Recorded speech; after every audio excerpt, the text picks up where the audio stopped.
నమస్తే, welcome to ఐడియన్ news. ఉమ్మడి రంగారెడ్డి జిల్లాలో నూతన సర్పంచుల సన్మాన కార్యక్రమంలో బీసీ నేత ఆర్ కృష్ణయ్య సన్మానించారు.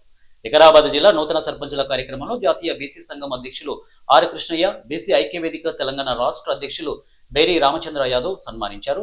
అనంతరం తెలంగాణ రాష్ట్ర శాసన మండలి ప్రతిపక్ష నేత మధుసూదనాచారి, మాజీ శాసనసభ్యులు అధ్యక్షులు స్వామి గౌడ్, ముదిరాజుల సంఘం చైర్మన్ జ్ఞానేశ్వర్ ముదిరాజ్, వికారాబాద్ జిల్లా బీసీ జేఏసీ కన్వీనర్ ఉమ్మడి రంగారెడ్డి జిల్లా మాజీ లైబ్రరీ చైర్మన్ ఉడిశా లక్ష్మణ్, వికారాబాద్ జిల్లా కో కన్వీనర్ యాదగిరి యాదవ్, వికారాబాద్ జిల్లా ఐక్యవేదిక బీసీ అధ్యక్షులు శంకర యాదవ్, కో కన్వీనర్ వెంకటదాస్ యాదవ్, కొంపల్లి మాజీ సర్పంచ్ శ్రీనివాస్ గౌడ్, ఇంద్రానగర్ మాజీ కౌన్సిలర్ శ్రీనివాస్ గౌడ్, ఉమాశంకర్, పరిగి బీసీ నాయకులు లాలకృష్ణ, హనుమంత ముదిరాజ్, బీసీ కమిషన్ మాజీ డైరెక్టర్ శుభప్రద పటేల్, యనకపల్లి సర్పంచ్ దయాకర్ ముదిరాజు, బీసీ సంఘాల వివిధ నాయకులు, నూతన ఎన్నికైన సర్పంచులు, ఉప సర్పంచులు, వికారాబాద్ జిల్లా బీసీ నాయకులు, జిల్లా నూతన సర్పంచుల జాతీయ బీసీ సంఘం అధ్యక్షులు ఆర్ కృష్ణయ్య ఘనంగా సన్మానించారు. బీసీ సంఘం జాతీయ కార్యవర్గ సభ్యులు రాజ్ కుమార్ కందుకూరి, బీసీ ఐక్యవేదిక తెలంగాణ రాష్ట్ర అధ్యక్షులు భేరి రామచంద్ర యాదవ్, తాండూరు నియోజకవర్గ సర్పంచులు, బీసీ సంఘం నాయకులు పాల్గొన్నారు. నూతన సర్పంచుల సన్మాన కార్యక్రమం తర్వాత నూతన సర్పంచులకు అభినందనలు తెలిపారు. ఈ సందర్భంగా వారు మాట్లాడుతూ బీసీలకు 42% రిజర్వేషన్లు సాధ్యమేనని మన లక్ష్యమని జాతీయ బీసీ సంఘం అధ్యక్షులు ఆర్ కృష్ణయ్య అన్నారు.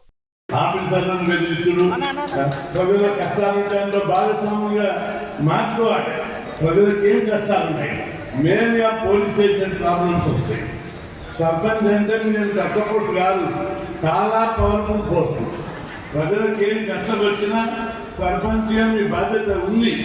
మీరు ప్రజల కష్టాల మీద ప్రజలను అనవసరంగా వేధించే పోలీసులను కానీ, రెవెన్యూ అధికారులను కానీ, ప్రభుత్వ అధికారులను కానీ మీరు గట్టిగా నిలదీసి ప్రజల పక్షాన నిలవలసినటువంటి అవసరం ఉంది. మీరు అందరూ అనుకుంటవచ్చు మాకు పైన ఎమ్మెల్యే లేరు, మంత్రులు లేరు, ఎవరు లేరు. మీ అందరికీ మేము ఉన్నాం, నేనున్నా.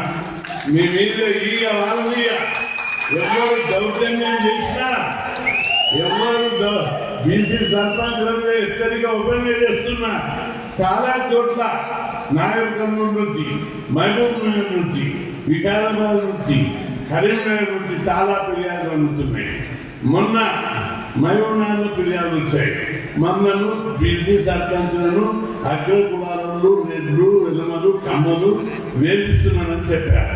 ఫోన్ చేసి పోలీసులకు, ఎమ్మెల్యేకు వార్నింగ్ ఇచ్చిన నీ అన్నదన్నలు తీసుకుని నటన చేస్తున్నామో హైదరాబాద్లో తిరగనియా 50 మంది పైలవాళ్ళని తీసుకుపోయి ఊళ్ళోకి వెళ్ళి మా బీసీ సర్పంచులను వేధించేట్టుని పట్ట పైలట్లో కొడతాని చెప్పారు. భయపడుతుంది. మళ్ళా వాళ్ళే ఎవరైతే మన బీసీ సర్పంచులు దాడులు చేస్తారో వాళ్ళు వచ్చారు. నేను చెప్పిన బిడ్డ, మీరందరూ మండల కమిషన్ అప్పుడు మనకు ఐఏఎస్ ఐపీఎస్లో రిజర్వేషన్ పెట్టుకుంటూ రిజర్వేషన్ వచ్చాయి 90 మండల కమిషన్. అప్పుడు అగ్రకులాలను వ్యతిరేకించారు. ఈ చిన్న కులపను ఆ కలెక్టర్లు, ఎస్పీలు వీళ్ళందరూ మా మీద వచ్చి పెట్టాలని చేస్తారని వద్దు వీళ్ళకి రిజర్వేషన్ అని పెట్టారు. అప్పుడు నేను క్యాంపస్ ఉస్మాన్ యూనివర్సిటీలో ప్రెసిడెంట్ ఉన్నా. అగ్రకులాలను రిజర్వేషన్ లెవెల్ వ్యతిరేకిస్తే రూమ్లో 50